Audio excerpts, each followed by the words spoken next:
गरीब माँ बाप की बेटी थी। इस तरह उसके माँ बाप उसकी शादी जंगल में रहने वाले सोनू नाम के कबूतर से कर देते हैं। कुछ दिनों बाद टोनी के ससुराल वाले उसे जहेज की डिमांड करने लगते हैं। बेटा टोनी, अब तू जाकर अपने मायके से कुछ पैसे लेकर आ ताकि मेरा बेटा कोई अच्छा बिजनेस कर सके। पर माँ जी, मेरे माँ बाप तो बहुत गरीब हैं, कहाँ से वो पैसे देंगे? मैं कुछ नहीं जानती। अगर तुझे इस घर में रहना है तो तू जाकर अपने मायके से पैसे लेकर आ। ठीक है माँ जी, मैं जा रही हूँ, लेकिन मुझे नहीं लगता कि मेरे माँ बाप आपकी डिमांड को पूरा कर सकेंगे। अगर तू पैसे लेकर नहीं आएगी तो तू वहीं रह जाना, यहाँ आने की कोई ज़रूरत नहीं। मेरा बेटा जवान है, मैं उसकी दूसरी शादी कर दूंगी। मजबूरी में टोनी अपने मायके जाती है, लेकिन अपने माँ बाप की हालत देखकर वो उनसे कुछ नहीं कहती और अगले दिन ससुराल वापस आ जाती है। आ बहू आ, ये ले मिठाई खा। तेरी माँ ने पैसे दिए हैं ना, मैं कल ही सोनू को नया बिजनेस शुरू करवा दूंगी। माँ, मेरे माँ बाप ने मुझे कोई पैसे नहीं दिए हैं। उनकी हालत देखकर मैं तो उनसे पैसों की बात ही नहीं कर पाई। तू फिर यहाँ क्यों खड़ी है? चल निकल जा मेरे घर से।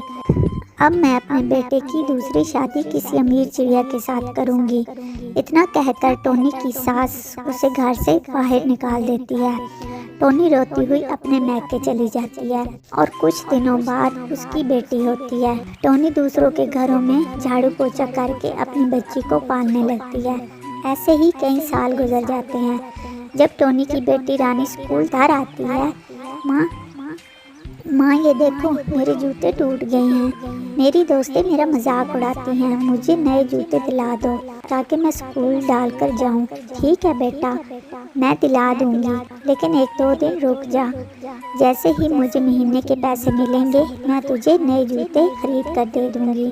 ठीक है माँ, 2 दिनों तक मैं इंतज़ार कर लूँगी। अगर तुमने मुझे जूते ना दिलाए तो मैं स्कूल नहीं जाऊँगी।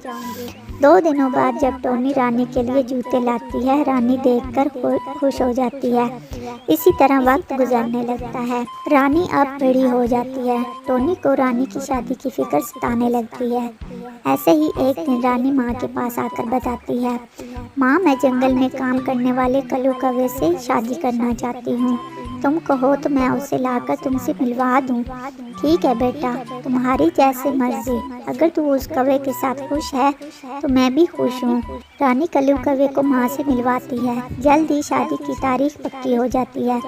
फिर एक दिन रानी कल्लू कौवे के साथ घूमने जाती है, तभी उनका एक्सीडेंट हो जाता है और उस हादसे में रानी की आंखों की रोशनी चली जाती है। तब टोनी डॉक्टर से कहती है, डॉक्टर आप मेरी आंखें मेरी बेटी को लगा दीजिए। मैंने तो बहुत दुनिया देख ली, लेकिन मैं अपनी बेटी को अंधा होता नहीं देख सकती।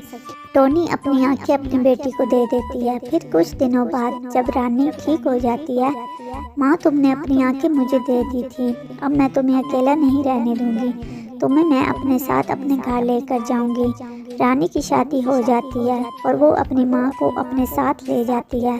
फिर सभी खुशी खुशी रहने लगते हैं। अगर कहानी अच्छी लगी हो तो चैनल को ज़रूर सब्सक्राइब करें।